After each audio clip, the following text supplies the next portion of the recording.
The other points that William Campbell raised was regarding Surah Kahf, chapter number 18, verse number 86, that Zulkarnain sees the sun setting in murky water, in turbid water.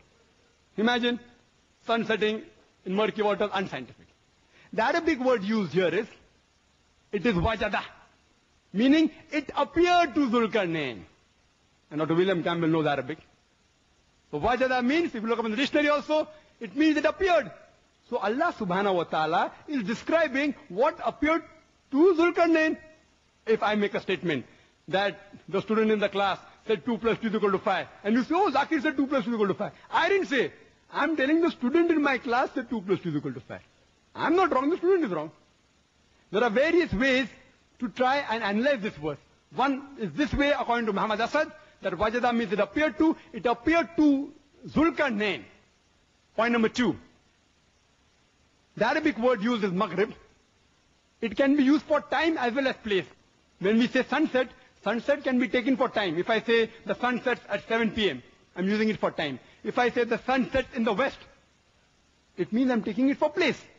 So here if you use the word maghrib for time, so Zulkarnain not reached that place of sunset, use it at time. He reached at the time of sunset. The problem is solved. Furthermore, you can solve it in various ways. Even if Dr. William Campbell says, no, the basic assumption is too much. It is not appeared to, it is actually this. Let's analyze it further. The Quranic verse says, the sun set in murky water. Now we know, when we use these words, like sunrise and sunset, does the sun rise? Scientifically, sun does not rise. Neither does the sun set. We know scientifically the sun does not set at all. It is the rotation of the earth which gives rise to sunrise and sunset. But yet, you read in the everyday papers mentioning sunrise at 6 a.m., sunset at 7 p.m. Oh, the newspapers are wrong, unscientific.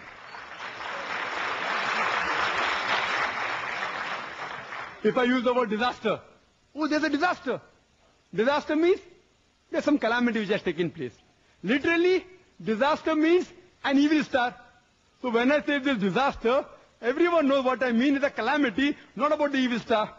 Dr. William Campbell and I know, when a person who's mad, we call him a lunatic. Yes or no? At least I do, and I believe Dr. William Campbell also will be doing that. We call a person a lunatic. He's mad. What is the meaning of lunatic?